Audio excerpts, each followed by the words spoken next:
Shalom, sebentar lagi kita akan mulai ibadah kita dari God's Beloved Church Ambon. Selamat menikmati Kristus, Tuhan Yesus memberkati. Shalom, selamat berjumpa lagi dalam kasih Tuhan. Saat ini kita akan mulai ibadah kita. Sebelum itu kita angkat pujian Kerinduanku.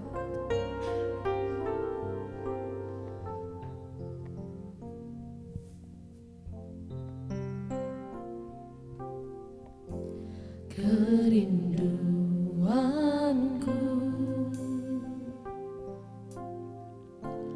datang padamu, Allah mulia mawasyaro, ku cinta Engkaulah Rajaku Tuhan.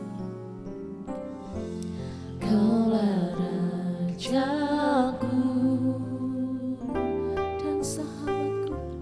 dan sahabatku,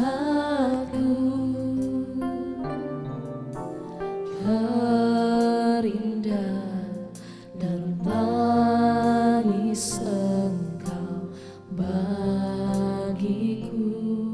Ku sembah Kau, Ku sembah Kau dalam roh dan kebenaran. Ku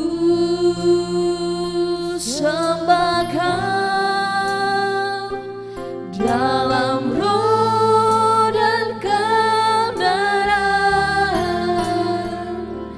Tak seorang pun juga seperti Kau, Yesus. saya undang kita bangkit berdiri. Kita angkat pujian ini dari awal. Kerinduanku, kami rindu Tuhan, datang padamu, Allah mulia mawasyaro, ku cinta Engkaulah Raja kami Tuhan. Kaulah Rajaku dan sahabat kami, dan sahabatku, terindah dan manis Engkau bagiku. Ku sembah Kau Tuhan, ku sembah Kau dalam roh dan kebenaran. Ku sembah Kau Tuhan, sembah Kau dalam roh dan kebenaran. Tak seorang pun juga seperti Kau, Yesus. Ku sembah Kau Tuhan, ku sembah Kau dalam roh dan kebenaran.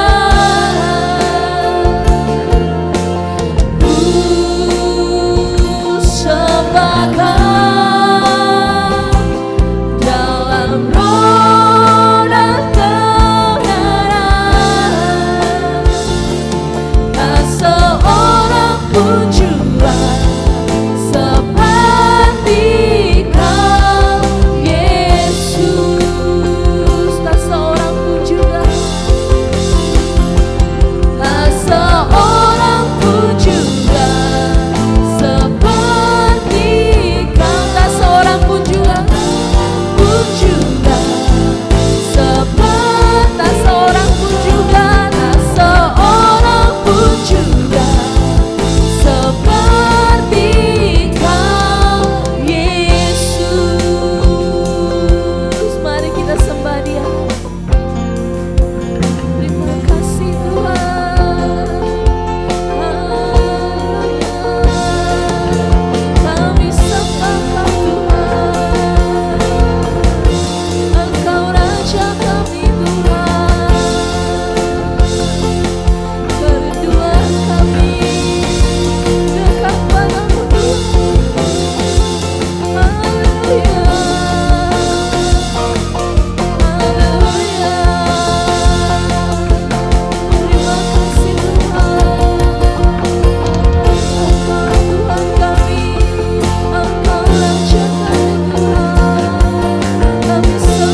sembah Kau dalam roh dan kebenaran. Ku sembah Kau Tuhan, Ku sembah Kau dalam roh dan kebenaran. Tak seorang pun juga, tak seorang pun juga seperti Kau, Yesus. Ku sembah Kau.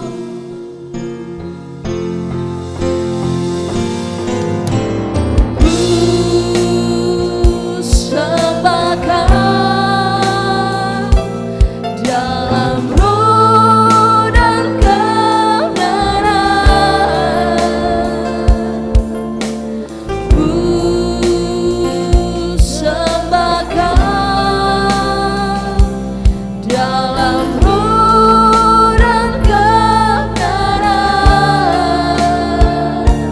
Tak seorang pun juga tak seorang pun juga, tak seorang pun juga, tak seorang pun juga seperti Kau, Yesus.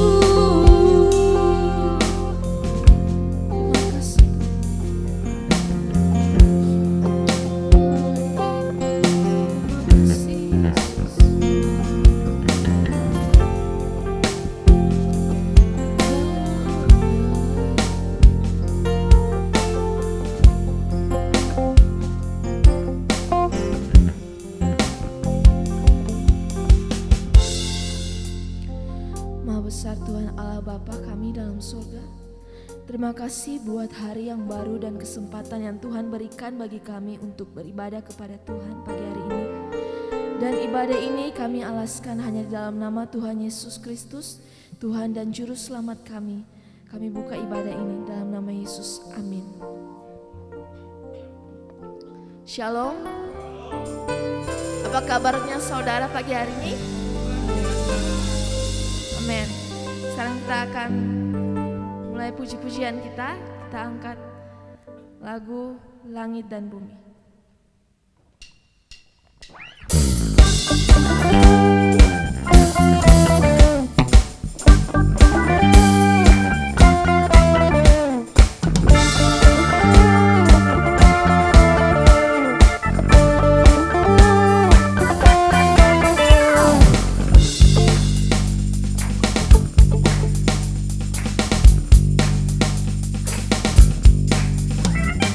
Langit dan bumi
sembah, ku puji, ku sembah, Yesus Tuhan dan Raja. Ku puji, angkat tangan ke atas.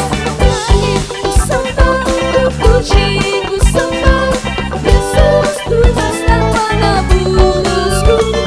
Ku puji, ku sembah, ku puji, ku sembah, Yesus Tuhan dan Raja. Haleluya. Haleluya, haleluya. Mari angkat tangan ke atas saudara-saudara.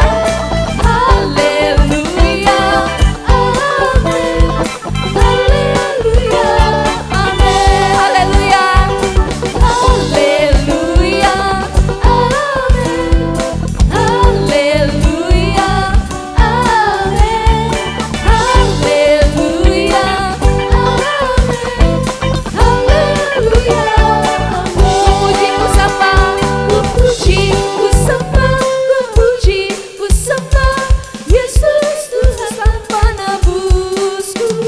Ku puji, ku sembah, ku puji, ku sembah, Yesus Tuhan dan Raja. Ku puji, ku sembah, ku puji, ku sembah, ku puji, ku sembah, Yesus Tuhan sang penebusku. Ku puji, ku sembah, ku puji, ku sembah, Yesus Tuhan dan Raja. Ku puji, ku sembah, ku puji, ku sembah, ku puji, ku sembah, Yesus Kristus sang penebusku.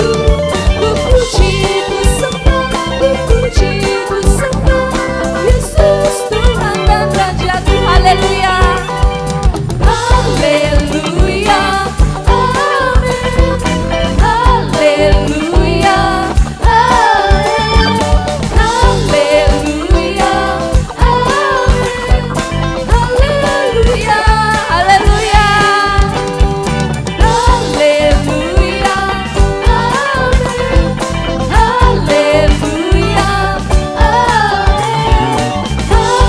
Haleluya, amin. Haleluya, amin. Haleluya, amin. Haleluya, amin. Haleluya, amin. Haleluya, amin.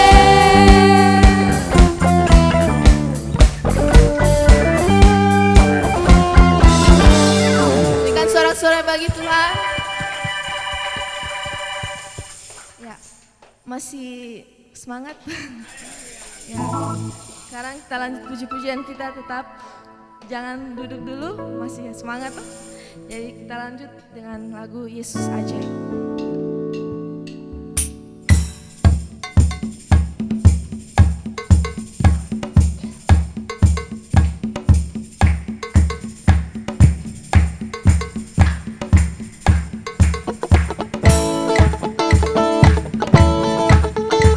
Sore bagi Tuhan.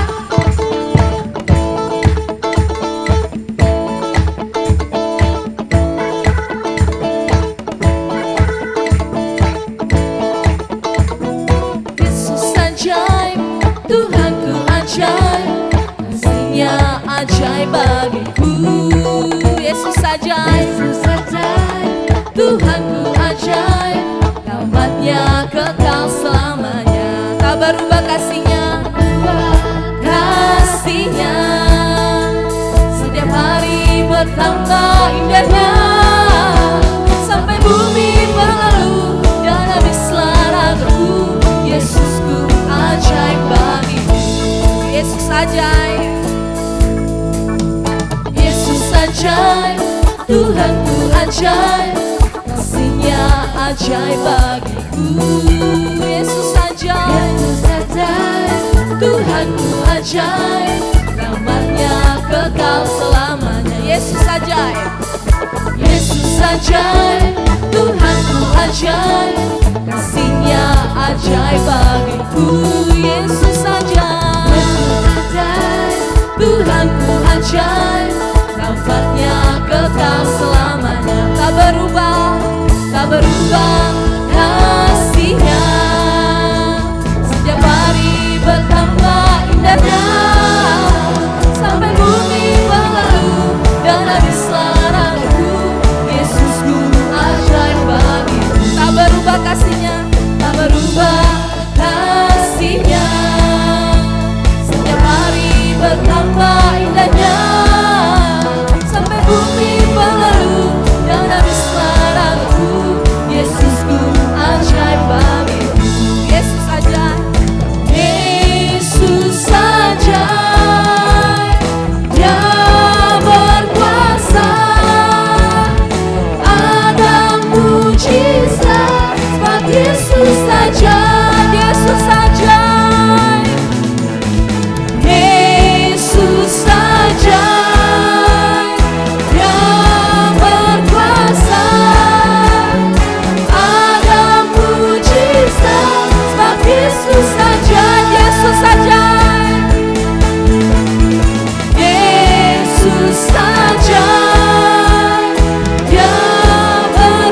ajaib bagiku. Tak berubah kasih-Nya, tak berubah kasih-Nya.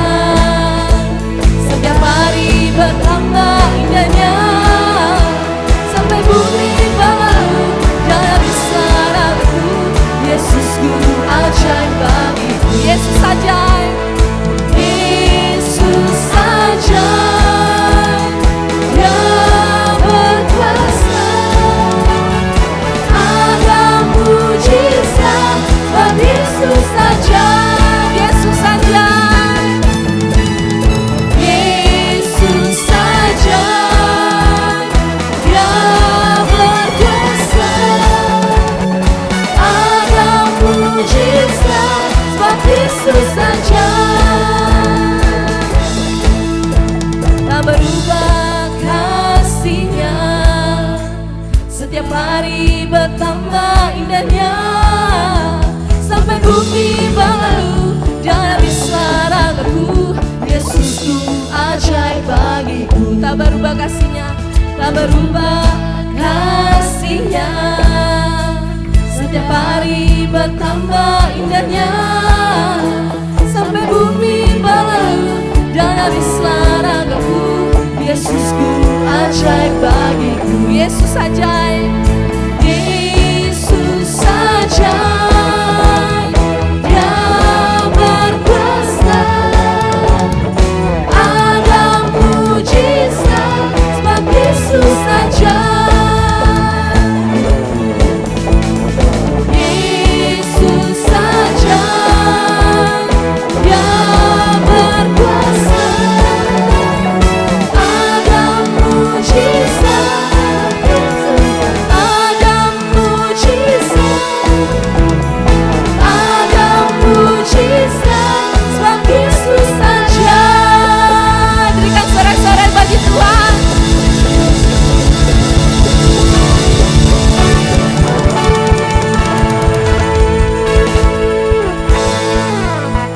Amin. Ya, masih semangat. Sekarang kita akan masuk dalam pemberitaan firman Tuhan. Kita angkat pujian Yesus Engkau Juru Selamatku.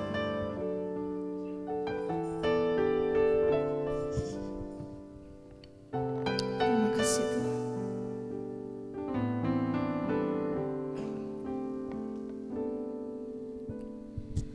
Walau ku harus berjalan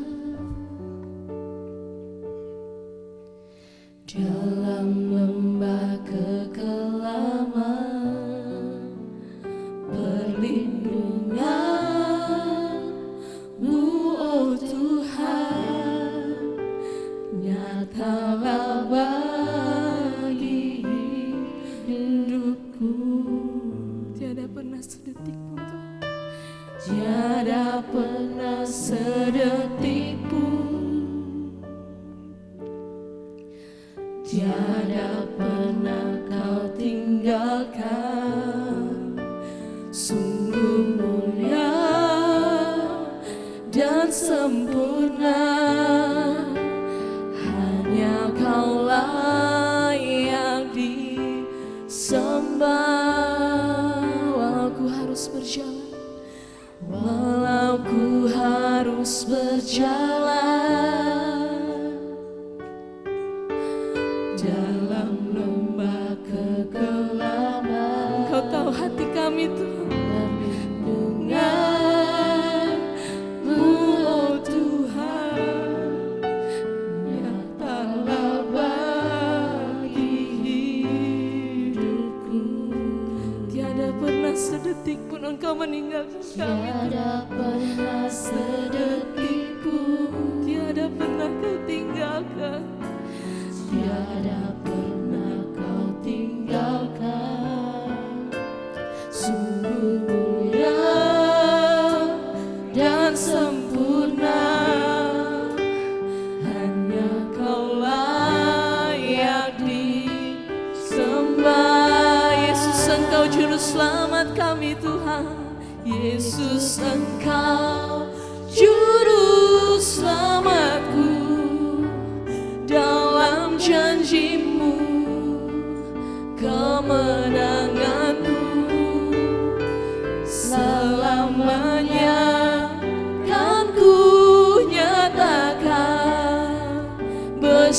setiamu Tuhan di hidupku. Kita angkat pujian ini nanti. Walau ku harus berjalan dalam lembah kekelaman, perlindungan-Mu oh Tuhan nyatalah bagi hidupku. Tiada pernah sedetik pun Tuhan, Tiada pernah sedetik pun, tiada pernah Kau tinggalkan kami Tuhan. tiada pernah Kau tinggalkan. Sungguh mulia, Sungguh mulia dan sempurna, hanya Kaulah yang disembah. Yesus Engkau juru selamat kami. Engkau juru selamatku, dalam janji-Mu kemenanganku. Oh selamanya kan ku nyatakan besar setiamu Tuhan di hidupku. Engkau juru selamatku, dalam janji-Mu kemenanganku. Selamanya kan ku nyatakan besar setiamu Tuhan di hidupku.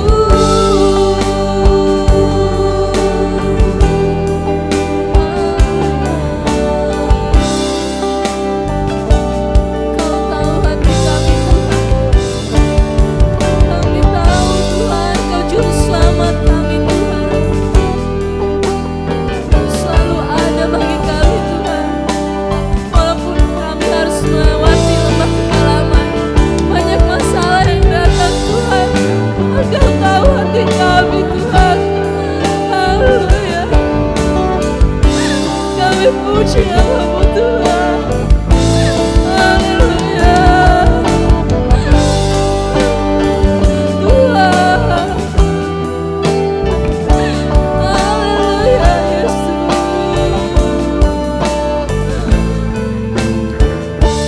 Engkau juru selamat kami Tuhan.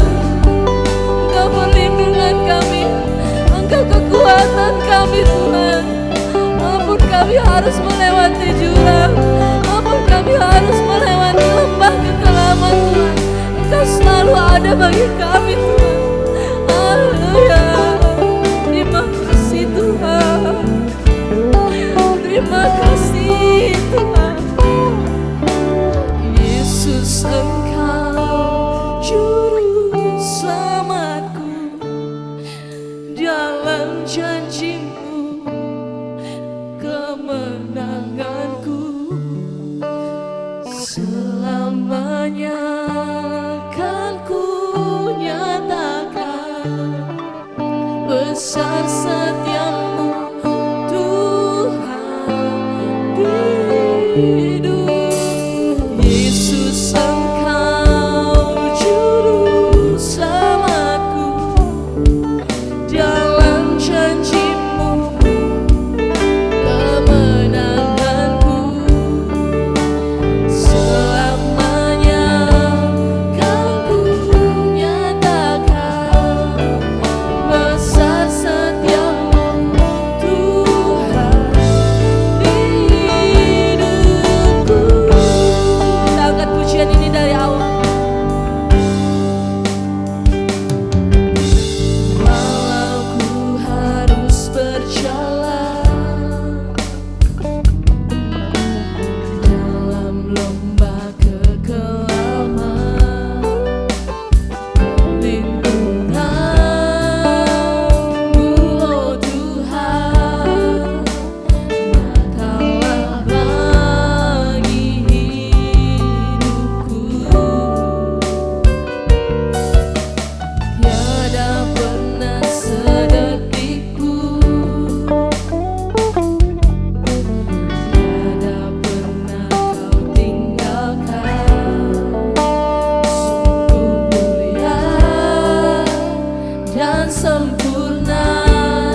Ishak untuk membawakan apa ya?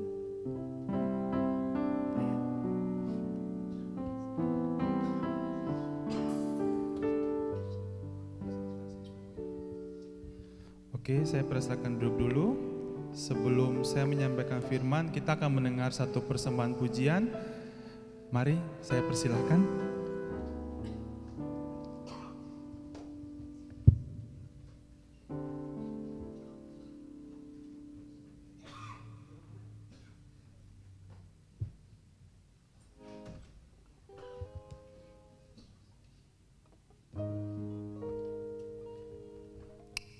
Selamat pagi saudara semua, selamat hari Minggu, Shalom.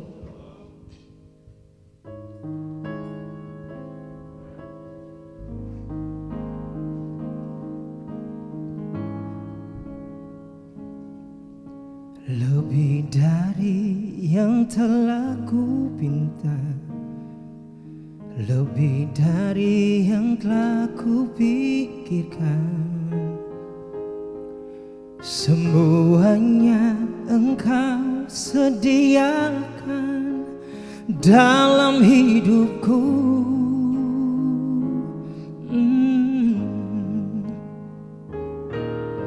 Tidak dapat aku mengukurnya,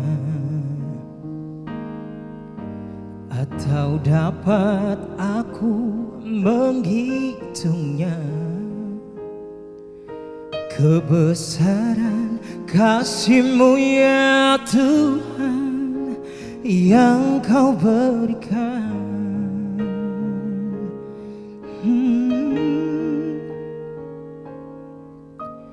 Ku bersyukur padamu, Kau Tuhan yang mengasihiku.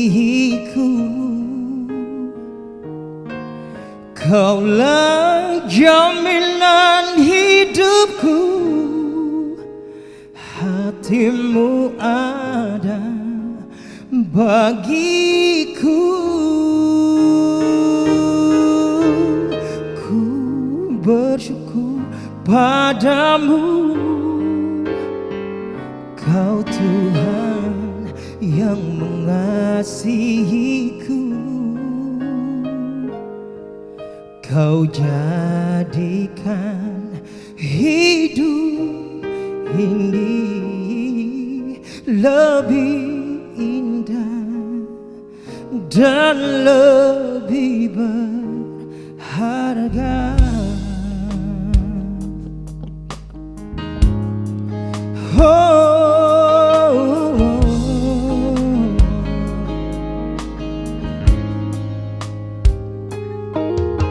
Tidak dapat aku mengukurnya,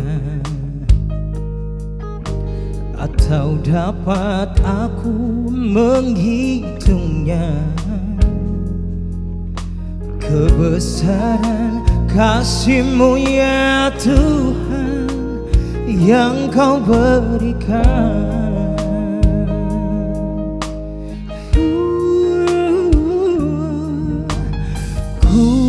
Bersyukur padamu, Kau Tuhan yang mengasihiku. Kaulah jaminan hidupku,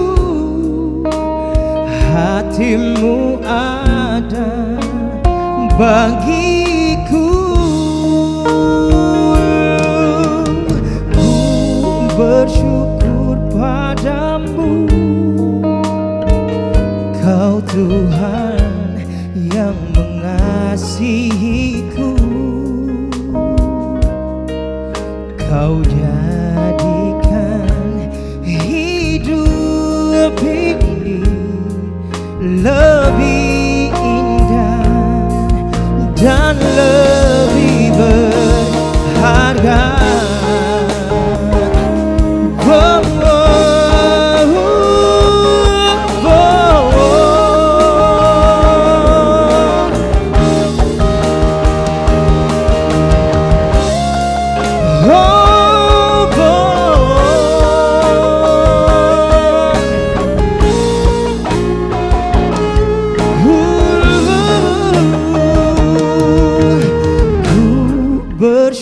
bersyukur padamu,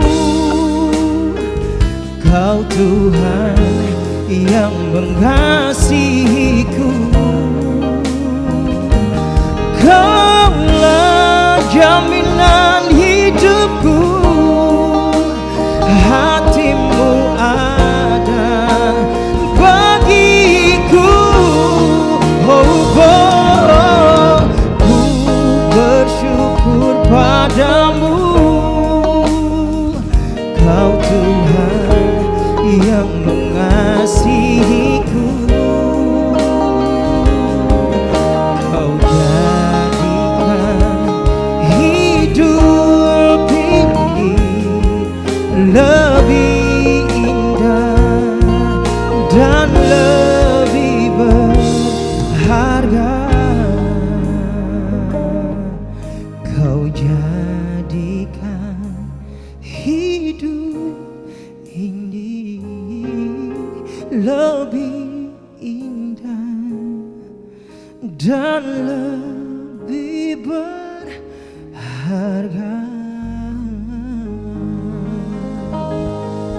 Terima kasih.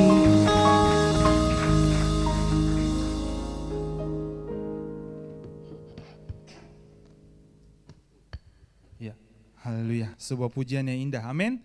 Dia mengasihi kita dengan kasih-Nya yang kekal. Oke, sebelum kita belajar kebenaran firman Tuhan, mari kita berdoa bersama.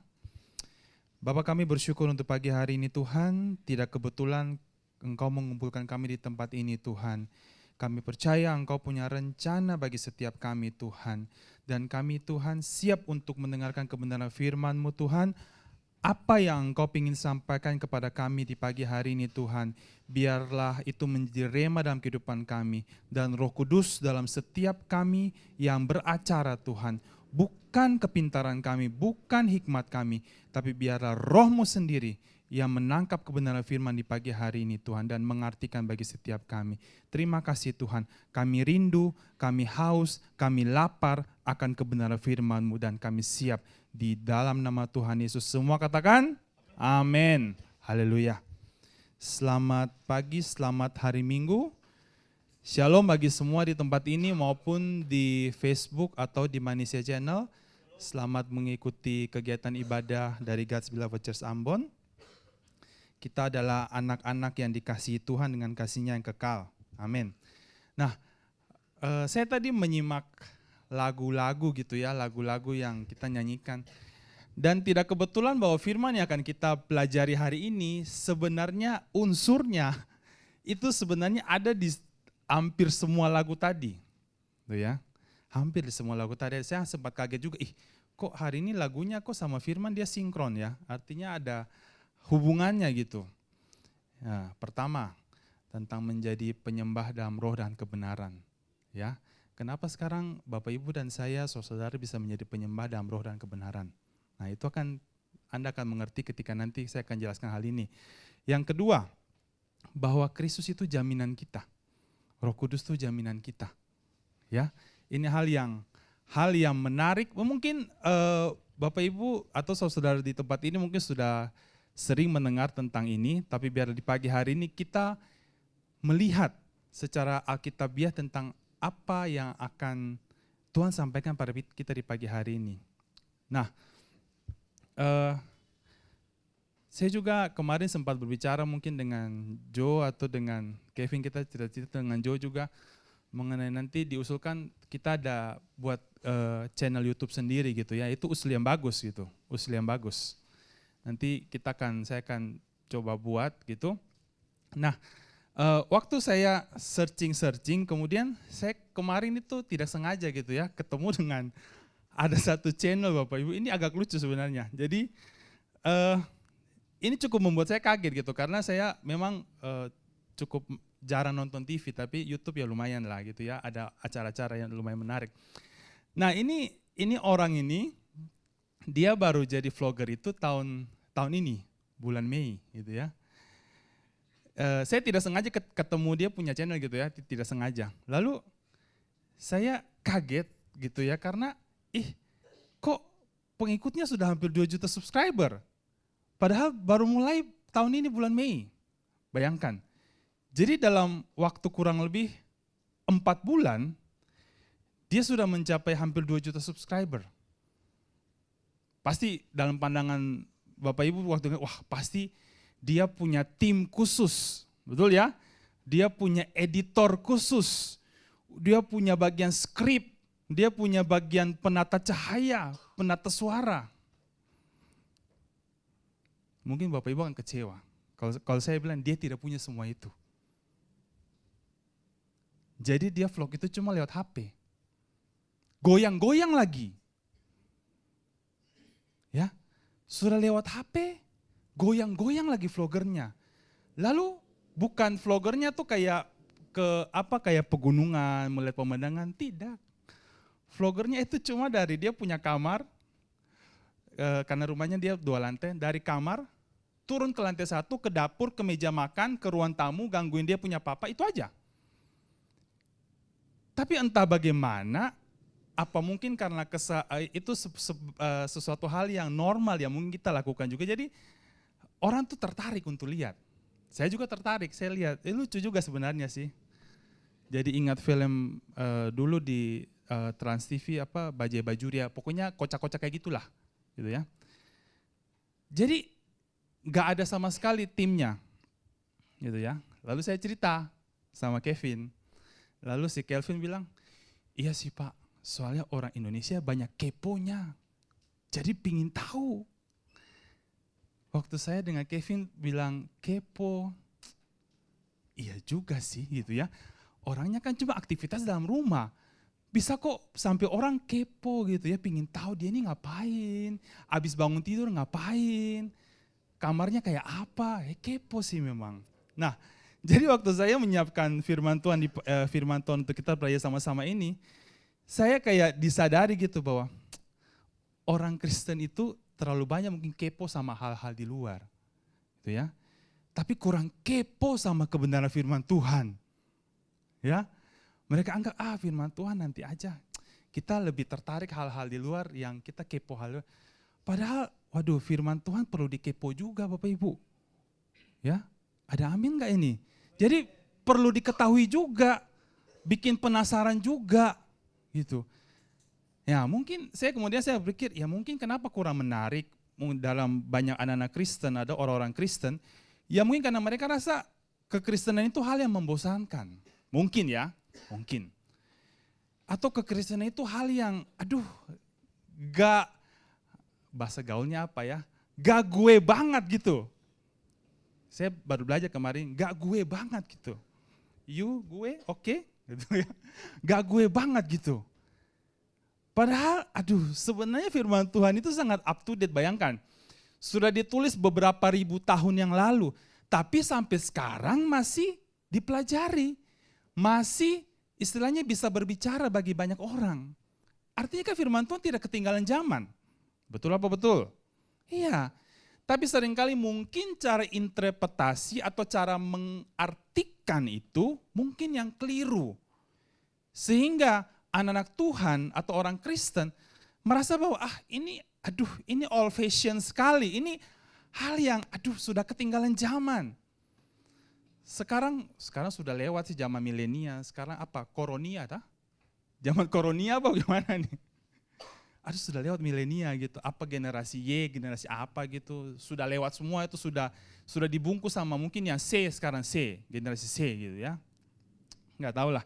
Nah, oleh karena di pagi hari ini Bapak Ibu kita akan belajar satu hal sama-sama yang seringkali salah dimengerti oleh orang Kristen terutama. Ini sangat salah dimengerti, saya tahu sekali karena saya dulu juga salah mengerti akan satu pribadi ini. Dan kebetulan minggu kemarin Pastor Ishak sampaikan tentang kita berada di perjanjian apa? Baru. Nah ini tuh sinkron sekali karena apa yang kita pelajari pagi hari ini cuma ada terjadi digenapi dalam perjanjian baru. Dalam perjanjian lama dia belum digenapi. Ya. Jadi Bapak Ibu dan saya yang sudah ada perjanjian baru, hal itu sudah ada di setiap kita. Tapi mungkin kita kurang kepo untuk kenalan ya dengan pribadi ini. Oleh karena pagi hari ini biar setelah nanti firman disampaikan, ya Bapak Ibu kepo sedikit lah. Supaya saya pingin buka Alkitab, pingin tahu sih apa sih yang tadi disampaikan itu ada enggak gitu.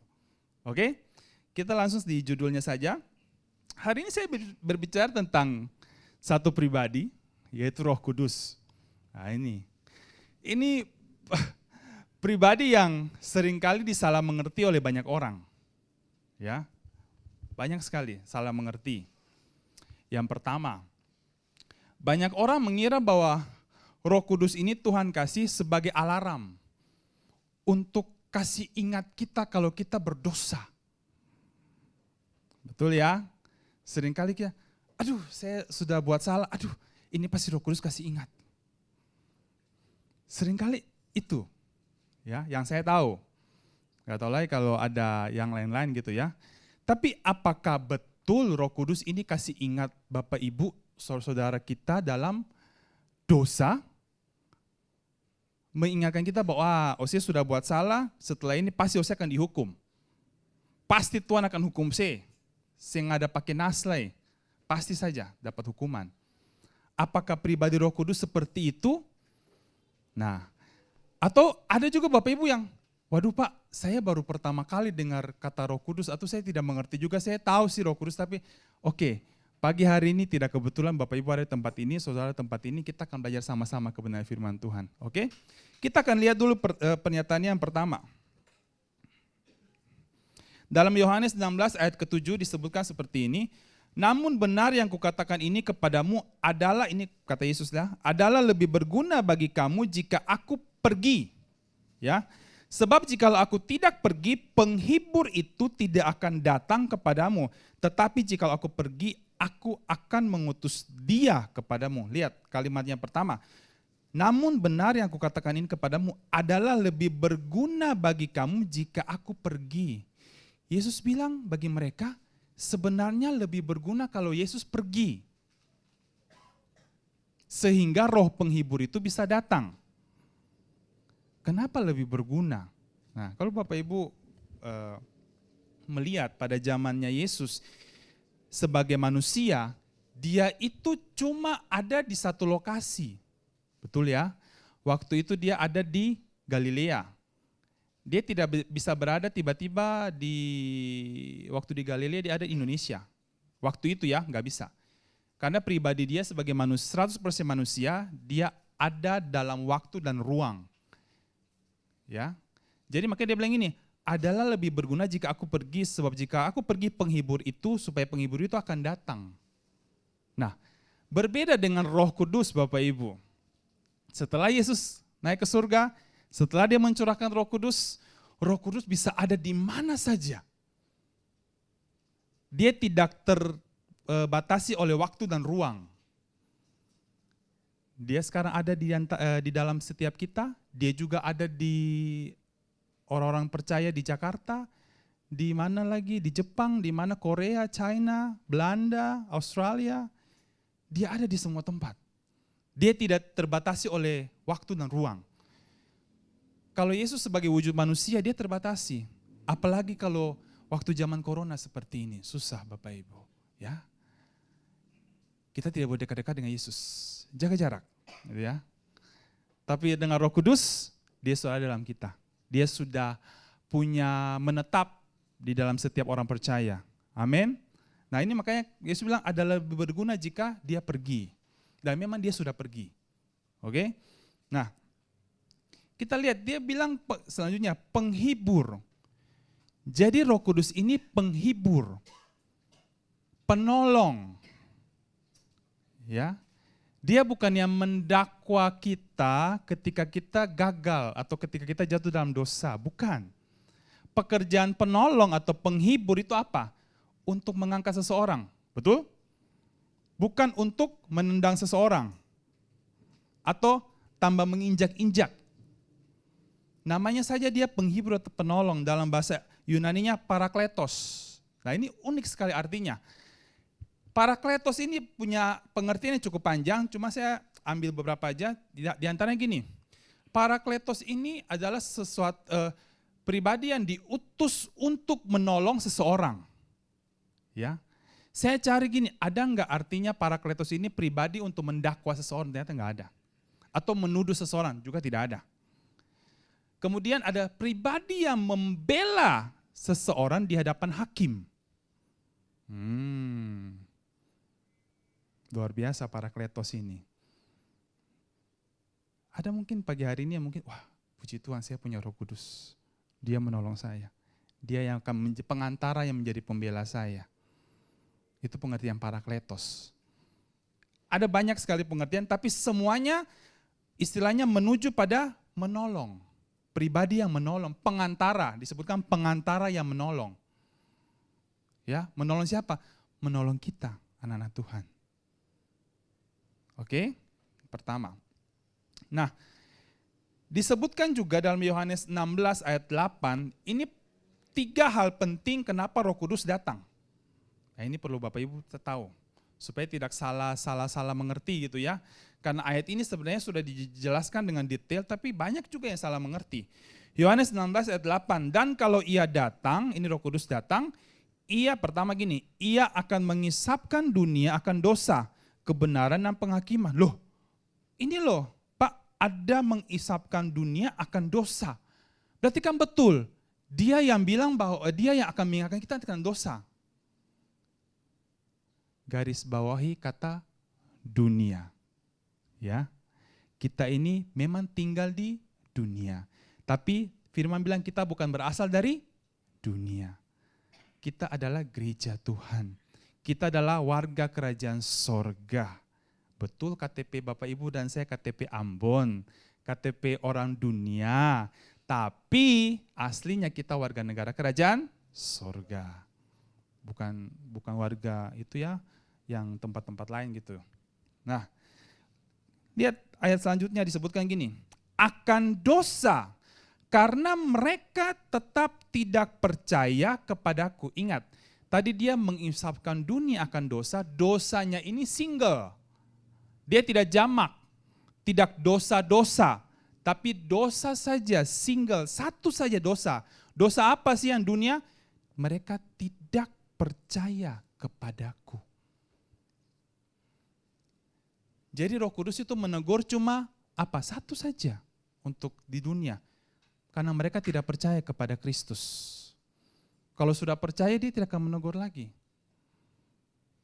Kenapa? Kalau tidak percaya, semua orang di dunia ini akan menuju pada kebinasaan.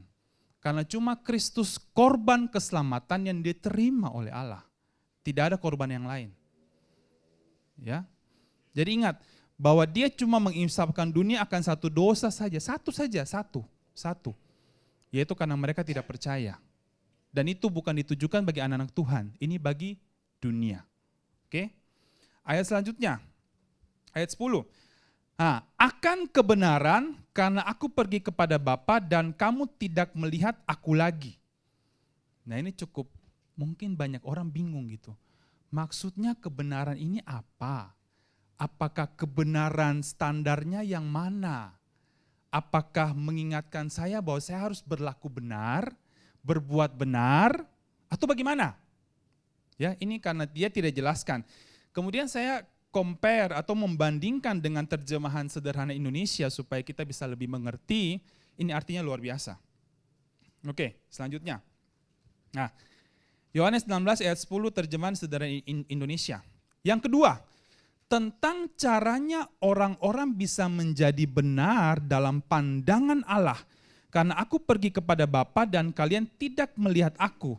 Roh penolong itu akan menyadarkan bahwa aku sudah membuka jalan sehingga orang-orang bisa menjadi benar dalam pandangan Allah. Nah ini lebih jelas. Artinya bahwa kita dibenarkan bukan karena kita berbuat benar. Tapi kita dibenarkan karena Kristuslah yang menjadi kebenaran kita. Amin? Amin. Wah saya suka sekali terjemahan sederhana Indonesia menjelaskan ini. Ini lebih napol gitu, lebih nendang gitu ya. Bahwa menyadarkan bahwa bagaimana caranya orang-orang mendapat pembenaran di pandangan Allah. Bukan karena mereka berbuat benar. Tapi karena Kristus sudah membuka jalan sehingga orang-orang bisa menjadi benar dalam pandangan Allah. Nah, ada di ayat mana yang mendukung? Ada. Selanjutnya dalam 2 Korintus 5 ayat 21.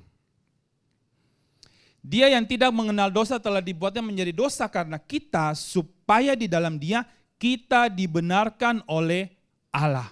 Amin. Disinilah pembenaran kita terjadi. Jadi bukan saat Bapak Ibu atau saudara-saudara berbuat benar baru dinyatakan orang benar.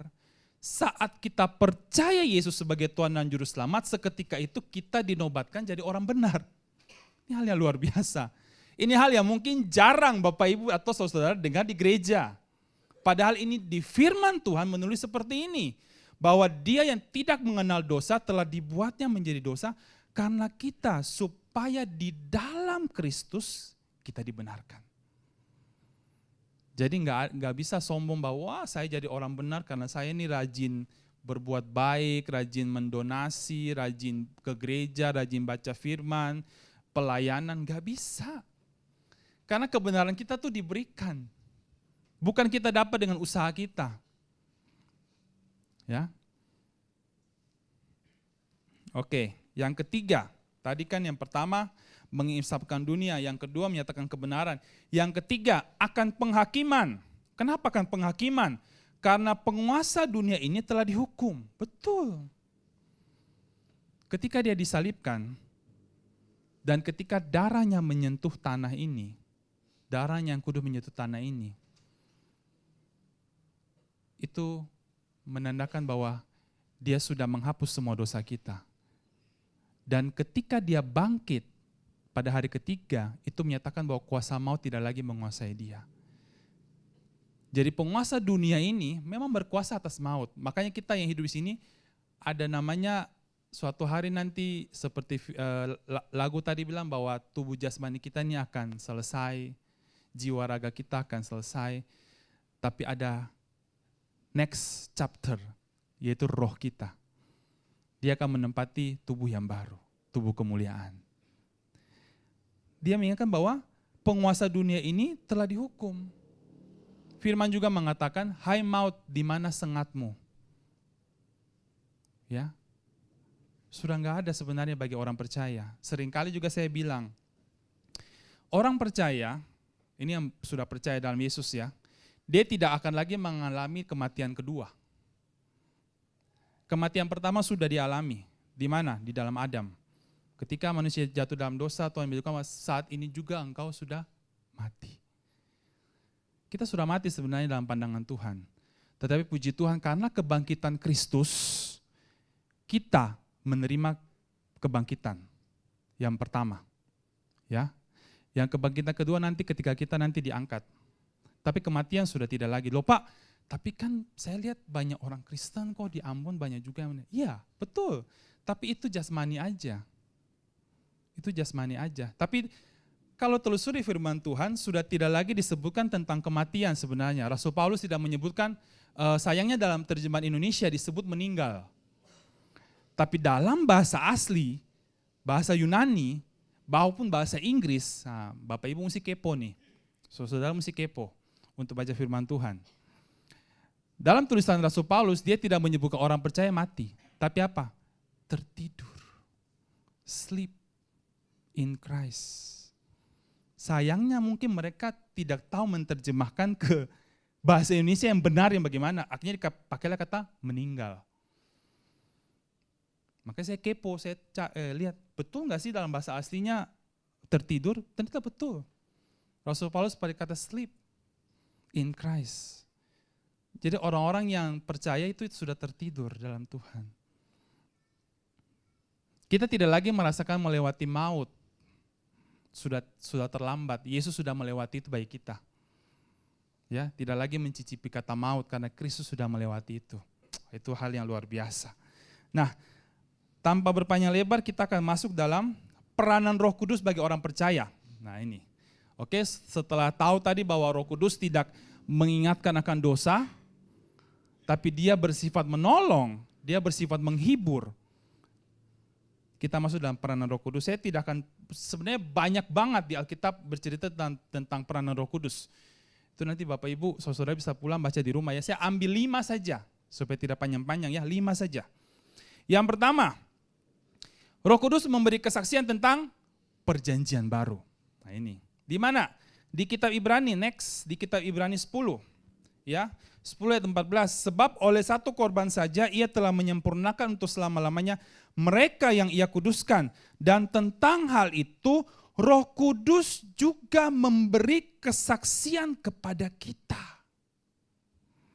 Ya, dia tidak memberi kesaksian tentang yang sudah lama, dia memberi kesaksian tentang perjanjian baru.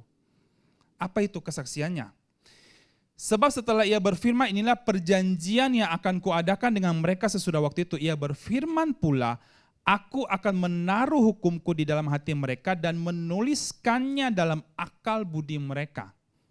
Kalau ada yang bilang bahwa ini Tuhan taruh hukum Taurat, tidak relevan. Kenapa? Hukum Taurat itu ditulis di luar. Betul? Hukum Taurat tidak ditulis di dalam hati. Dia ditulis di loh batu. Ya, jadi ini bukan berbicara tentang hukum Taurat, ini hukum yang baru. Ya, ada yang bilang hukum kasih, tapi saya percaya ini hukum yang luar biasa. Bukan yang seperti hukum Taurat. Ya, seperti kita pelajari minggu kemarin ya. Bisa disaksikan di Facebook yang minggu lalu Pastor Ishak ya, khotbahnya. Ini sambungannya ceritanya. Oke. Nah, selanjutnya, dan aku tidak lagi, Ibrani 10:17, dan aku tidak lagi mengingat dosa-dosa dan kesalahan mereka. Ini yang Roh Kudus bersaksi. Tapi banyak anak-anak Tuhan mengira bahwa Roh Kudus yang kasih ingat saya akan saya punya dosa. Nah, ini itu berarti tidak alkitabiah. Roh Kudus itu saksikan yang ini, bersaksi bahwa tentang bahwa Tuhan sudah hapus kita punya dosa. Tuhan tidak ingat lagi. Berarti kalau kita masih mendengar suara-suara bahwa tuduhan-tuduhan mengingat-ingat kita punya dosa lama, itu berarti bukan dari Roh Kudus, ya. Itu dari Roh Kudus. Beda kudus dan kudis tahu? Kok serius sekali nih? Orang Amun tahu kudis tidak? Nah, itu sudah tidak usah bilang ya. Jadi itu bukan dari Roh Kudus. Ayat 18, jadi apabila untuk semuanya itu ada pengampunan, tidak perlu lagi dipersembahkan korban karena dosa. Ya betul, karena Kristus adalah korban yang sempurna bagi kita. Tidak ada lagi korban yang lain. Makanya kenapa sih sekarang sebenarnya tidak perlu lagi membawa hewan untuk dikorbankan setiap tahun. Karena sebenarnya itu sudah digantikan oleh Kristus. Dalam perjanjian lama, mereka perlu membawa karena Kristus belum mati. Belum disalibkan, darahnya belum tercurah untuk menghapus semua dosa. Makanya dalam perjanjian lama, perlu Bapak, Ibu, dan saudara semua ingat, Roh Kudus tidak bisa berdiam di dalam pribadi. Dia cuma datang saja, mungkin datang di luar. Dia tidak bisa masuk. Kenapa? Karena manusia masih penuh dengan dosa. Korbannya tidak sempurna. Masih dengan darah binatang. Darah binatang itu tidak bisa menghapus dosa kita sempurna. Makanya Roh Kudus bisa datang, pergi. Datang, pergi. Ya, banyak cerita-cerita di perjanjian lama. Pernah Saul waktu diurapi, Roh Kudus datang. Tapi ketika itu tiba-tiba Roh Kudus pergi. Kemudian dia dikuasai oleh roh jahat. Karena Roh Kudus belum bisa masuk ke dalam orang-orang dalam perjanjian lama. Belum dibersihkan. Ya, mereka belum dibersihkan. Simson, ketika dia diurapi, menjadi orang yang paling kuat. Oh, dia bertenaga sekali. Waktu itu Roh Kudus hinggap di atas dia.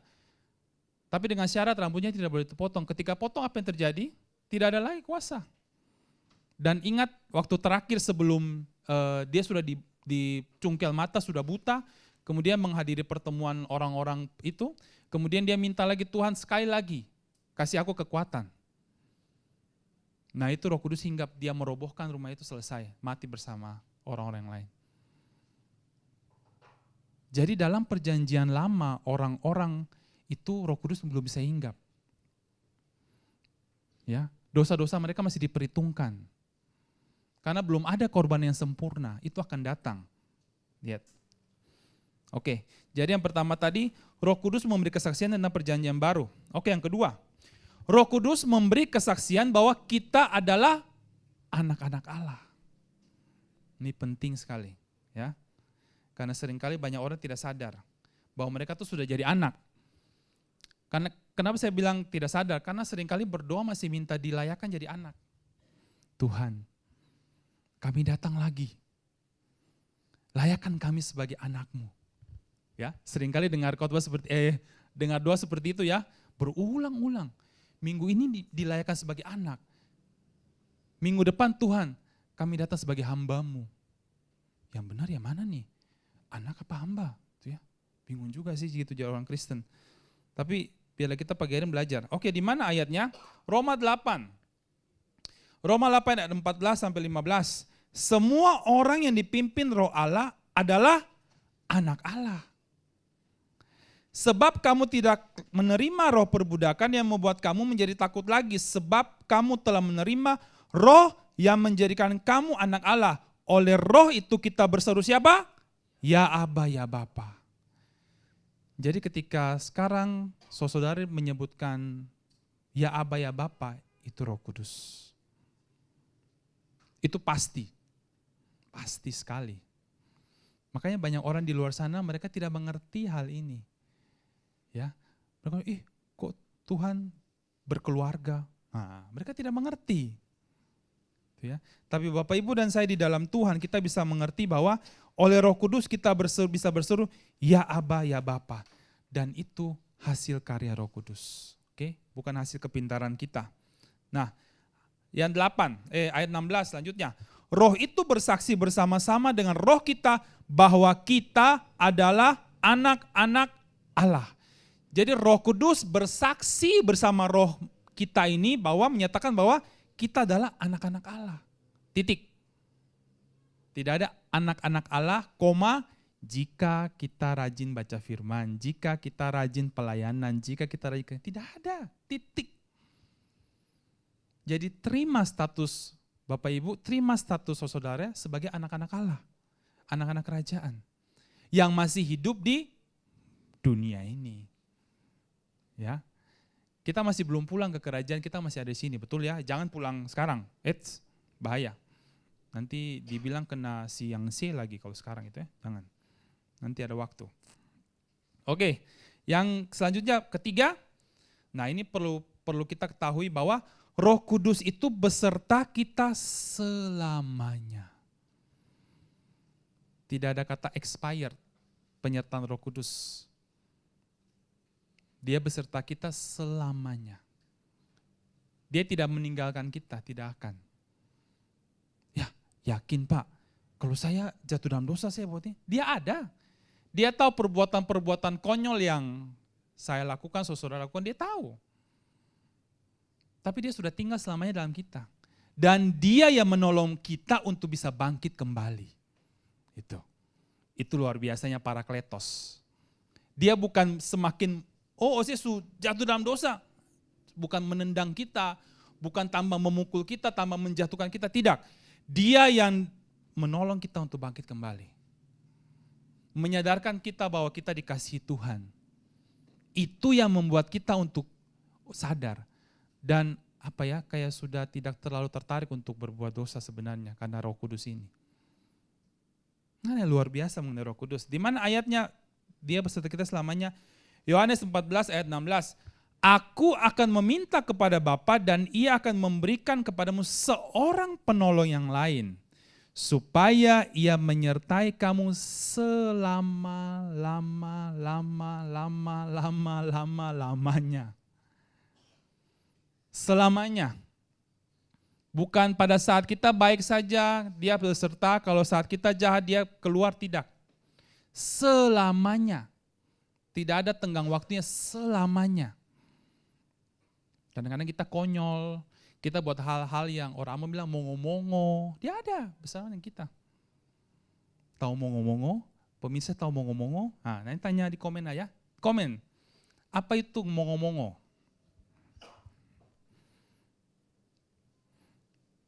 Ayat selanjutnya Yohanes 14:17, yaitu roh kebenaran, dunia tidak dapat menerima dia sebab dunia tidak melihat dia dan tidak mengenal dia.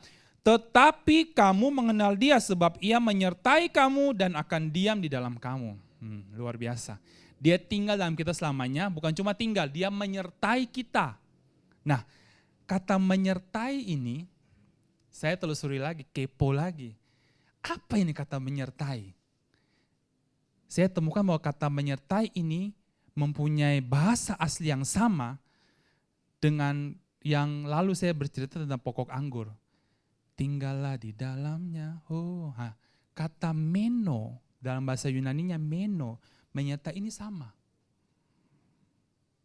Jadi Roh Kudus itu selamanya menyertai kita, tinggal dalam kita selamanya. Nah, yang selanjutnya itu diam di dalam. Bukan ditulis diam di luar loh. Ini diam di dalam. Orang-orang perjanjian lama dia di luar. Bapak Ibu dan saya di perjanjian baru dia di dalam. Beda. Manifestasinya beda. Dan ingat Roh Kudus itu roh yang tertib. Ya memang dulu yang kalau dalam karismatik sih agak gimana gitu ya, dulu itu kadang-kadang entah, saya tidak bilang salah juga, tapi mungkin karena terlalu diheboh-hebohkan, seakan-akan kayak Roh Kudus kalau dijamah gitu kayak orang mau cakalele gitu. Kayak orang mati-mati ayam. Tapi saya lihat firman kata Roh Kudus ini roh yang tertib. Ya mungkin ada roh lain di dalam dia yang menggoncang sehingga Roh Kudus perlu mengusir dulu gitu ya. Jadi ketika dia diam di dalam kita ya, saya tidak percaya bahwa orang yang betul-betul Kristen ya, orang yang sudah Roh Kudus diam ya, dia bisa kerasukan. Saya tidak percaya. Kenapa? Karena Roh Kudus tidak mengizinkan roh lain di dalam kita. Nah, contoh saya gini. Bapak Ibu punya rumah kan? Ada tinggal di rumah kan, bukan tinggal di goa toh, tinggal di rumah toh. Yang punya tinggal di rumah katakan amin. Nah, amin. Bapak Ibu keluarga tinggal di rumah. Kemudian ada orang pancuri datang di rumah. Apakah Bapak Ibu membiarkan mereka tinggal bersama-sama dengan Bapak Ibu di rumah? Ini orang pancuri. Tukang pancuri. Kasih tinggal tidak di rumah sama-sama? Tidak. Kita di dunia aja tidak kasih tinggal orang yang tukang pancuri. Bagaimana mungkin Roh Kudus kasih roh apa? Roh kerasukan apa gitu. Apa biasa kan kadang-kadang yang biasa itu apa roh macan lah, roh ayam lah, roh apa. Oh, saya datang mau apa? Mau lihat-lihat rumah siapa? Mau lihat Jopo rumah, mau lihat-lihat. Ya sudah, beta setengah saya setengah. Tidak mungkin lah. Jadi kadang-kadang saya pikir orang Kristen tuh kalau benar-benar Kristen ya, karena kan ada Kristen juga yang Kristen-Kristenan. Karena mungkin orang tuanya Kristen, majelis, jadi anak-anak ikut-ikutan, tapi tidak mengerti akan firman Tuhan. Jadi sebenarnya kalau betul-betul Kristen, tidak akan bisa kerasukan. Tidak akan bisa. Kenapa? Sudah ada roh Allah di dalam kita.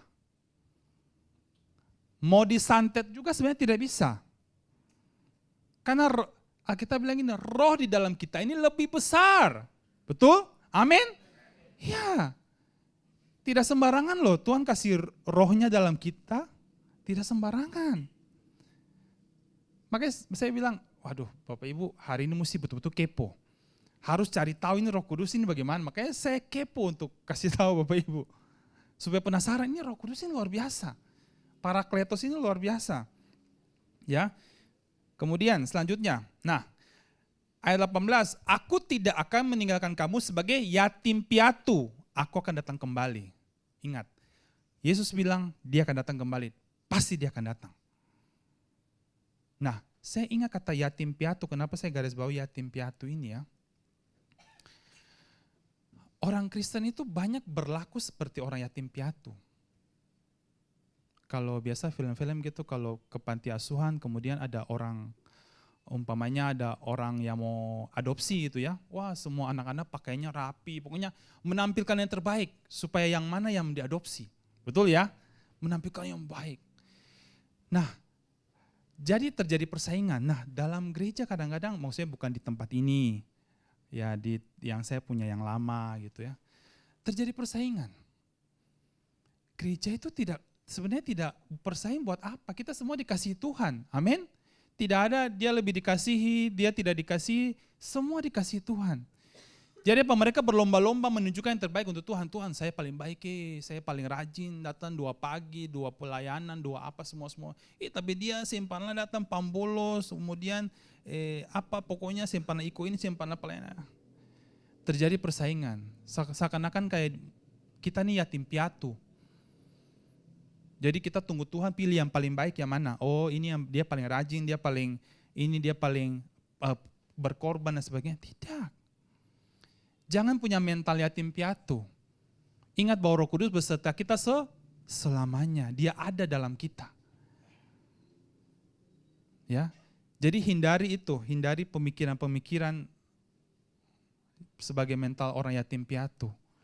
Karena kita, Roh Kudus menyertai kita selama-lamanya. Oke, yang keempat. Nah, Roh Kudus menyingkapkan tentang karunia atau pemberian Allah bagi kita.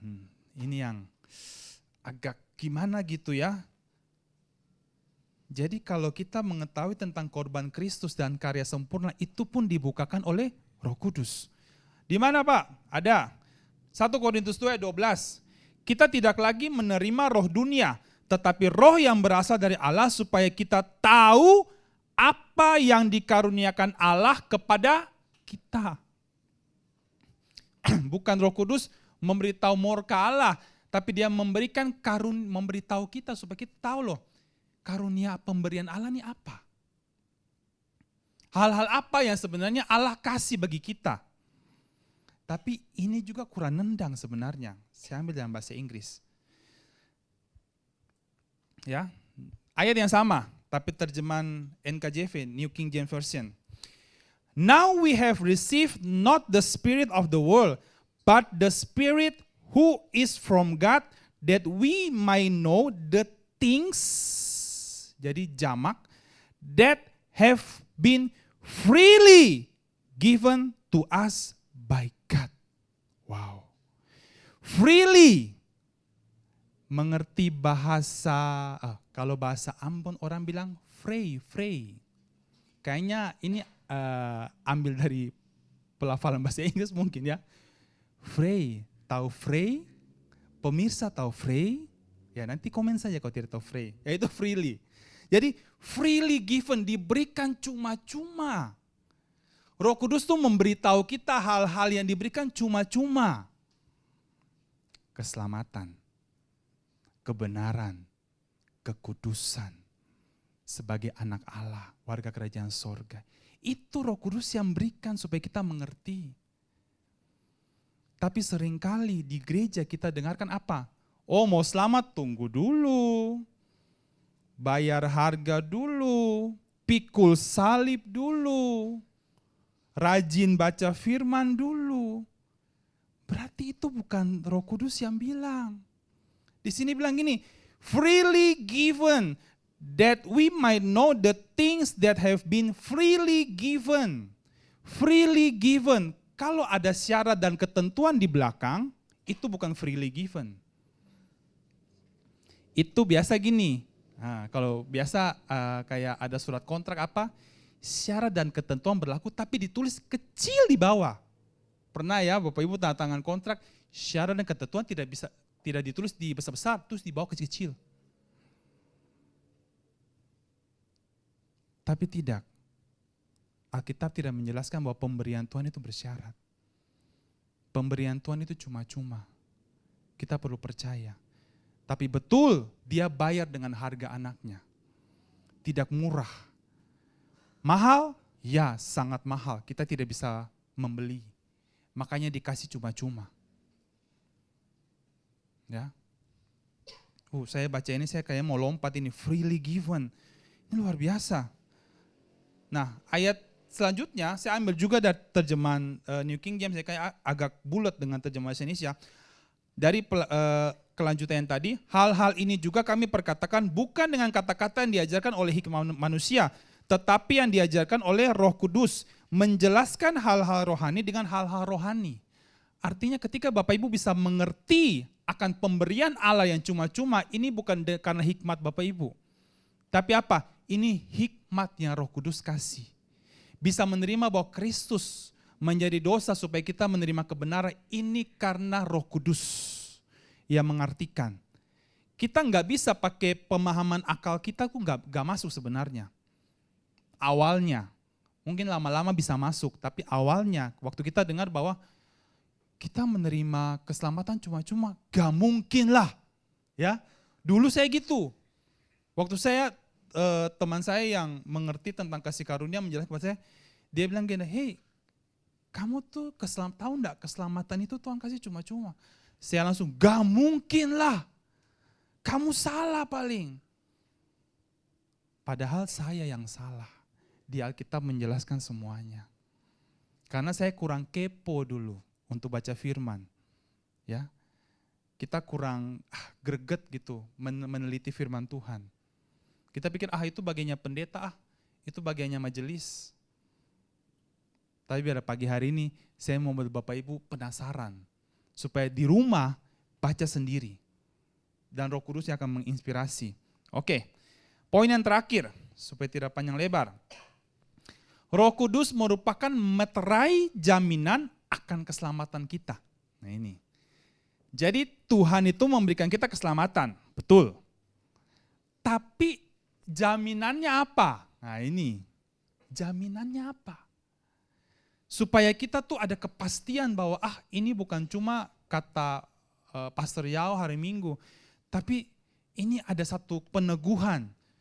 Supaya saya tidak lagi diombang-ambingkan dengan pengajaran bahwa nggak mungkin lah kita dapat keselamatan itu pemberian cuma-cuma, nggak mungkin lah. Jaminannya apa? Kepastiannya apa kita beroleh keselamatan? Oke. Efesus pertama, ayat yang ke-13 disebutkan gini.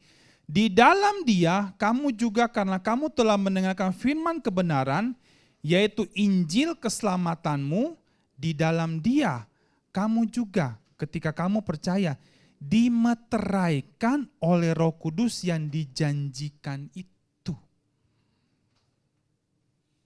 Anda tahu meterai? Kemarin sudah disebutkan bahwa meterai 6.000 akan diganti meterai 10.000. Itu luar biasa kuatnya. Itu bawa ke hukum surat kontrak, orang kalau melanggar kemudian dibawa itu, Pak Desmond lebih tahu meterai. Itu nggak bisa diganggu gugat kalau sudah ada meterai dan tanda tangan sudah pasti sah itu. Ya. Tapi kita tidak dimeterai dengan meterai 6.000. Halo? Itu terlalu murah. Meskipun murah tapi kuasanya luar biasa. Apalagi meterai kita ini Roh Kudus. Waduh. Dia sudah beserta kita selamanya. Dia tidak pernah meninggalkan kita. Dia memberitahu kita tentang pemberian-pemberian Allah. Dan dia ini yang meterai kita. Ya, jaminan ini luar biasa ini jaminannya. Ayat 14. Dan Roh Kudus itu adalah jaminan bagian kita sampai kita memperoleh seluruhnya, yaitu penebusan yang menjadi kita milik Allah untuk memuji kemuliaannya. Jadi bukan cuma meterai, tapi juga jaminan. Nah ini jaminan. Jaminan ini saya lihat dalam bahasa Inggrisnya, dalam bahasa Asianya, seal, warranty. Nah ini, don't buy if warranty broken. Ya, kalau Bapak Ibu beli barang, kemudian dia punya stiker warranty-nya sobek, itu nggak bisa diterima, betul ya? Tapi masalahnya Roh Kudus tidak bisa disobek. Tidak bisa diganggu gugat lagi. Kalau Bapak Ibu sudah menjadi milik Kristus, sudah dijamin oleh Roh Kudus, wah itu sudah tidak ada yang ganggu gugat. Walaupun kita bisa berbuat hal-hal yang konyol. Ya. Tapi sudah ada waranti, kita tuh kayak sudah di-seal, sudah disegel. Kamu ini milik Kristus. Suatu saat ketika dia datang kembali, ketika tubuh ini sudah selesai, ada tubuh baru yang akan kamu dapat. Jaminannya apa? Roh Kudus. Dia yang menjamin kita bahwa kita akan mendapat semua itu. Ya. Luar biasa loh. Sudah dimeterai, sudah dijamin. Nah, makanya saya tulis selanjutnya, meterai Roh Kudus tidak bisa dipatahkan atau dirusak oleh iblis. Iblis berani, hati-hati. Jangan-jangan dia yang terputar-putar. Gak bisa. Karena apa? Jaminan kita itu dimeteraikan oleh Roh Kudus, dan siapa yang meterai kita? Kristus. Apakah ada pribadi, ada orang yang bisa menurunkan Kristus dari tahtanya saat ini? Kalau dia bisa, jaminan kita bisa goyang. Itu saja. Tapi kalau dia tidak bisa, tidak ada orang yang bisa menurunkan Kristus dari sebelah kanan Allah, jaminan kita kekal. Kita aman.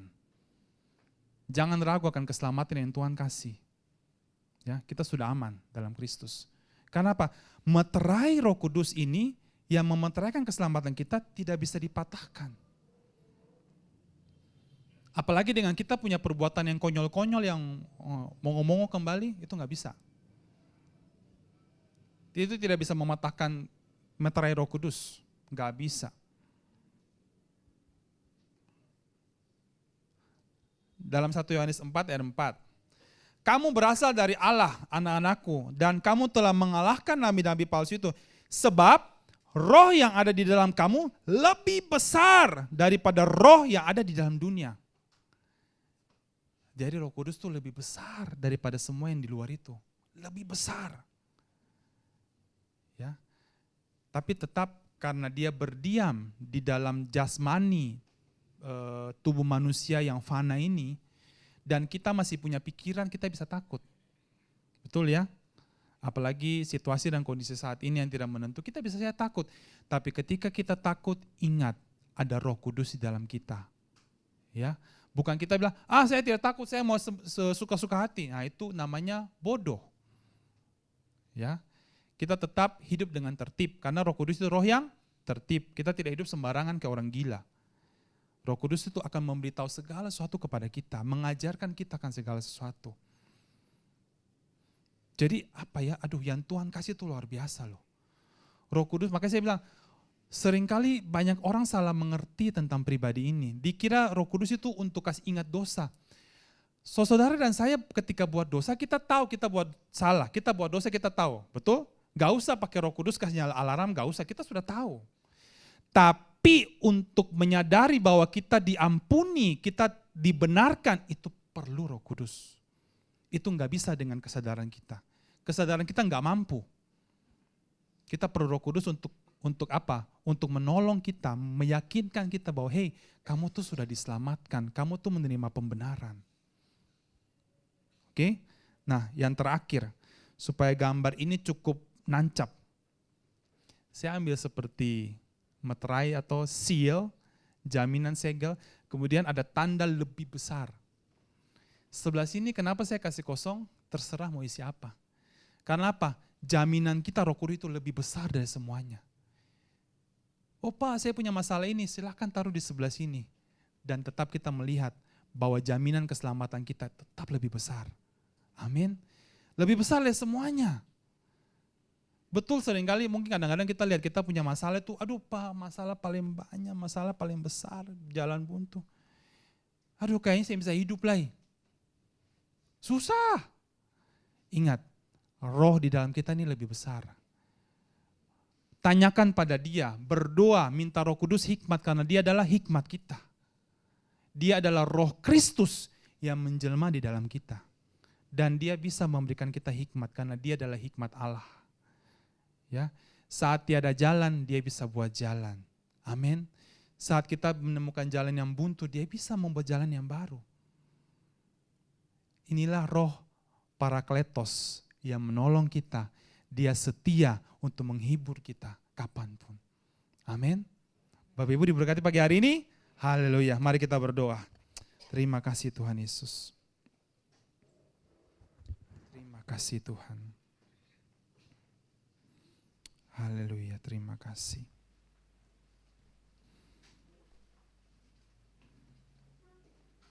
Terima kasih Tuhan Yesus.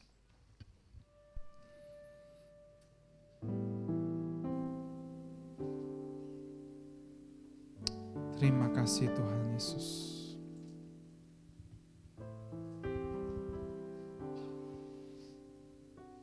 Siapakah kami Tuhan sehingga Engkau begitu mengasihi kami, begitu memperdulikan kami, bahkan mau memberikan Roh-Mu untuk berdiam di setiap kami Tuhan. Kami yang rentan akan dosa, rentan akan kegagalan Tuhan. Tapi Engkau menerima kami apa adanya. Bahkan firman-Mu berkata, Engkau telah mengasihi kami ketika kami masih berdosa. Artinya Engkau tahu segala seluk-beluk kehidupan kami, sampai yang paling gelap Engkau tahu Tuhan. Dan disitulah Engkau menerima kami apa adanya. Sungguh kami bersyukur Tuhan, sungguh kami berterima kasih bahwa Roh-Mu selalu beserta dengan kami. Dan di pagi hari ini Tuhan, kami sadari akan Roh Kudus dalam setiap kami Tuhan. Mungkin selama ini kami salah paham akan pribadi Roh Kudus, tapi di pagi hari ini Tuhan, melalui kebenaran firman-Mu yang terbatas ini Tuhan, Roh Kudus dalam setiap kami akan mengartikannya lebih lagi bagi setiap kami. Sehingga pulang dari tempat ini Tuhan, sukacita itu tetap ada bersama dengan kami kapanpun juga. Karena Roh penolong itu, Parakletos itu Tuhan, tidak pernah meninggalkan kami sedetik pun. Selalu ada bersama kami, di dalam kami, dan tinggal di dalam kehidupan kami selamanya. Terima kasih Tuhan, terima kasih. Kami yang datang dengan sakit, kami yang datang dengan permasalahan, biar di pagi hari ini kami sadari ada Roh di dalam kami yang lebih besar daripada apapun di luar kami Tuhan. Dan Roh itu yang membuat kami mampu, membuat kami sanggup untuk bangkit, berjalan, dan melihat bahwa Engkau bersama dengan kami Tuhan.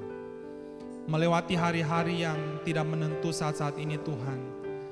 Melewati berita-berita yang semakin mencekam Tuhan.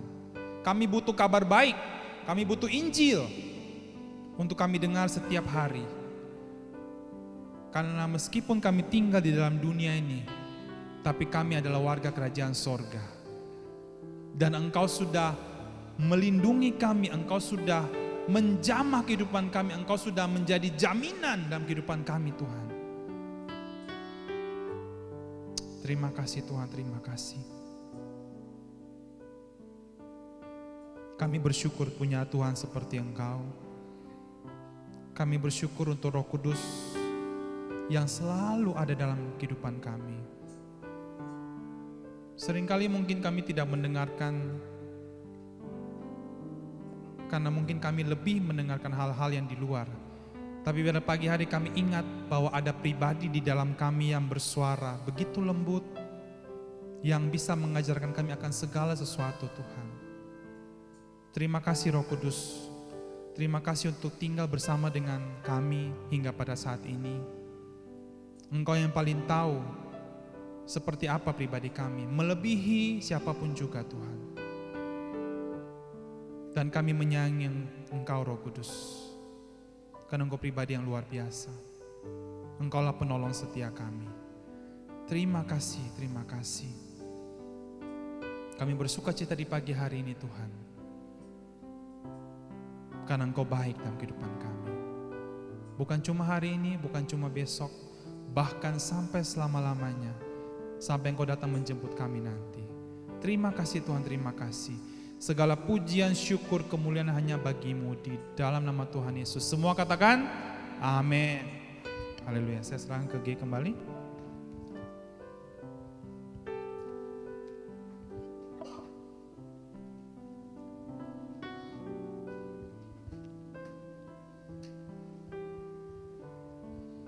Ya, saatnya kita akan berikan persembahan. Sebelum itu kita satukan hati, kita berdoa untuk persembahan.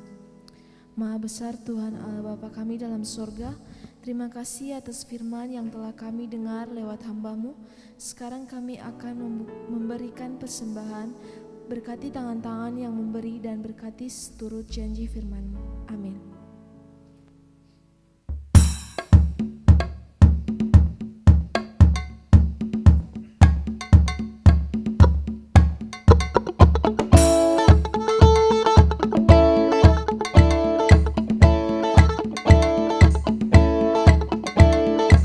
Yesus ajaib, Tuhanku ajaib, kasih-Nya ajaib bagiku. Yesus ajaib, Tuhanku ajaib, rahmat-Nya kekal selamanya. Yesus ajaib, Tuhanku ajaib, kasih-Nya ajaib bagiku. Yesus ajaib, Tuhanku ajaib, rahmat-Nya kekal selamanya. Tak berubah kasih-Nya, setiap hari bertambah indahnya. Sampai bumi berlalu dan habislah ragaku, Yesusku ajaib bagiku. Yesus ajaib, Yesus ajaib, Tuhanku ajaib, kasih-Nya ajaib bagiku. Yesus ajaib, Tuhanku ajaib, rahmat-Nya kekal selamanya. Yesus ajaib, Tuhanku ajaib, kasih-Nya ajaib bagiku. Yesus ajaib, Tuhanku ajaib, rahmat-Nya kekal selamanya. Tak berubah kasih-Nya, setiap hari bertambah indahnya. Sampai bumi berlalu dan habislah ragaku, Yesusku ajaib bagiku. Yesus ajaib, Yesus ajaib, Dia berkuasa. Ada mujizat sebab Yesus ajaib.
Pak Yao untuk memberikan. Waktu manggil, harusnya manggil saya, Pak Yao manggil saya. Waktu manggilnya Pak Yao, saya dibalik-balik sama Kiel ini. Puji Tuhan. Haleluya. Sudah diberkati? Puji Tuhan. Saya sangat diberkati saudara, dan itu berulang kali walaupun disampaikan. Saya ada hal yang indah saudara. Saudara perhatikan di dalam Yohanes pasal yang 16 tadi. Ayat yang ke-8, 9, 10, dan 11. Itu ayat 8-nya dijelaskan di 9, 10, 11, 9. Sudah ada di sana. Yaitu bahwa Tuhan itu menginsafkan akan dosa itu dunia ini. Nah ini sudah disampaikan. Tapi saudara perlu pahami betul Bapak. Jadi Tuhan menginsafkan dunia akan dosa. Itu untuk dunia. Maka disebutkan oleh di dalam ayat selanjutnya mereka. Tapi yang kedua ayat yang selanjutnya dijelaskan kalau nggak salah coba ditampilkan itu supaya saudara lebih kepo lagi lah gitu ya. Kepo sah toh? Sah? Nah itu sah? Cuma Pak Toton yang mengesahkan sah? Saya ingat ini penting saudara supaya jangan sampai kita kembali lagi kepada cara hidup yang lama lagi ya itu ya. Yohanes 16 tadi, saya suka itu. 16 ayat yang ke-8 dulu.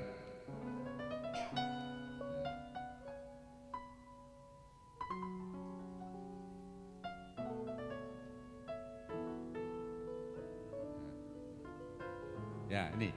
Dan kalau ia datang ia akan menginsafkan dunia akan dosa, kebenaran dan penghakiman. Kadang-kadang orang hanya mengambil ayat ini saja sehingga mengatakan dosa itu Tuhan akan menegur kita dengan dosa kita, mengingatkan dosa kita, tidak, atau bahkan kata menemplak dosa. Sudah pernah dengar kata menemplak dosa? Tuhan menemplak kita. Siapa yang pernah dengar? Orang karismatik pasti dengar itu pasti. Enggak pernah dengar saudara? Saya sering kali dengar di Jawa itu begitu banyak orang-orang yang pengkhotbah karismatik menemplak dosa, menemplak kita. Loh, sampai tak cari di kamus itu nemplak itu apa? Enggak ada. Enggak ada kata templak itu enggak ada di kamus. Ini sebenarnya kata dari mana gitu loh. Coba lihat ya. Ayat 9-nya ya, ayat 9-nya ya. Akan dosa karena mereka, perhatikan, tetap tidak percaya kepadaku. Bagi orang yang enggak percaya, itu diingatkan akan dosanya karena mereka tidak percaya, makanya percaya kepada Yesus kan gitu. Jadi hanya untuk orang dunia, bukan menemplak kita. Saudara, karena Tuhan sudah melupakan dosa kita. Ngapain dia negur dosa kita? Ngerti saya? Itu bertentangan. Enggak tepat gitu ya. Terus ayat yang ke-10. Akan kebenaran karena aku pergi kepada Bapa dan kamu, siapa itu? Murid-murid Tuhan, saudara dan saya. Amin. Diingatkan oleh Roh Kudus akan kebenaran kita di dalam Kristus Yesus. Amin. Nah ini. Dan kamu tidak akan melihat aku lagi karena Yesus memang lebih perlu dia pergi kepada Bapa supaya Roh Kudus turunkan kan gitu. Nah ayat 10-nya, ayat 11-nya. Akan penghakiman karena penguasa dunia ini telah dihukum. Siapa ini? Untuk siapa? Untuk iblis gitu loh. Jadi bukan untuk orang dunia, juga bukan untuk orang percaya, tapi untuk iblis. Karena dia akan dihakimi memang akan. Saudara perlu memilah ini ya, ini luar biasa, luar biasa. Dan perhatikan saya juga ingin tadi bahwa kita tidak pernah ditinggalkan. Yatim piatu. Ya. Saya waktu Pak Yao sampaikan itu saya di bawah, saya terus ingat begini. Coba sih, enggak usah nyanyi lah, enggak usah kot lah. Yatim piatu malang nasibmu di dalam menjalani hidup yang penuh tantangan ini. Saudara pernah dengar lagu itu? Ya ini baru dengar itu. Itu lagu dangdut saudara. Nah saudara perhatikan, itu orang yatim piatu itu malang nasibnya. Menjalani hidup ini juga penuh tantangan, berat sekali. Saudara perhatikan, mengapa Pak Yus sampaikan tadi jelaskan, jangan kita punya mental yatim piatu. Karena pada dasarnya saudara, setelah kita jatuh di dalam dosa, kita jadi anak yatim. Kita tidak punya bapak. Bapak meninggalkan kita. Oleh sebab itu Yesus di kayu salib dikatakan Eloi Eloi lama sabachthani. Dia ditinggalkan Bapa supaya saudara tidak ditinggalkan Bapa lagi. Amin. Haleluya. Beri kemuliaan buat Allah kita. Iya. Saudara tidak ditinggalkan Bapa. Saudara adalah anak-anak Bapa yang dikasihi Tuhan. Mari kita berdoa. Haleluya. Bapa, kami bersyukur dan terima kasih. Engkau begitu baik bagi kami Tuhan. Terima kasih hari ini Engkau mengingatkan kami kembali bahwa kebenaran kami di dalam Engkau itu aman di dalam Engkau Yesus. Bahwa bahkan Roh Kudus-Mu Tuhan selalu ada di dalam hidup kami. Selama-lamanya Engkau tidak pernah meninggalkan kami. Bahkan lebih lagi Tuhan, kami boleh memanggil Engkau ya Aba, ya Bapa. Kami punya Bapa yang baik. Bapa yang sangat peduli dengan kami. Bapa yang sangat mengasihi kami. Bapa yang begitu mencintai kami. Terima kasih Tuhan Yesus, terima kasih. Sebab itu kami tidak takut lagi karena Engkau selalu menyertai dan memberkati kami Tuhan. Apapun yang terjadi Tuhan dalam hidup hari-hari kami, apapun yang kami lalui, bahkan mungkin sakit penyakit yang begitu mencekam orang-orang di dunia sana, ketakutan dengan hidup kami tahu Tuhan, kami ada di dalam Engkau. Kami terlindung aman di dalam kuat kuasa-Mu Tuhan Yesus. Dan saat kami pulang dari tempat ini kami tahu damai sejahtera-Mu selalu yang melampaui segala akal itu selalu menyertai dan memberkati kami Tuhan. Mulai saat ini sampai Engkau datang kedua kali bahkan sampai selama-lamanya. Engkau terus menyertai dan memberkati kami Bapa. Terima kasih Tuhan Yesus, terima kasih. Dalam nama Yesus kami berdoa dan bersyukur. Semua yang percaya diberkati Tuhan katakan amin. Tuhan Yesus memberkati. Haleluya. Terima kasih bagi saudara-saudara semua dimanapun saudara berada yang sudah mengikuti siaran online dari GBC Ambon. Biarlah berkat firman Tuhan ini boleh menjadi berkat bagi kita semua. Kasih karunia dan damai sejahtera dari Allah Bapa kita dan dari Tuhan Yesus Kristus selalu menyertai saudara sampai selama-lamanya. Amin.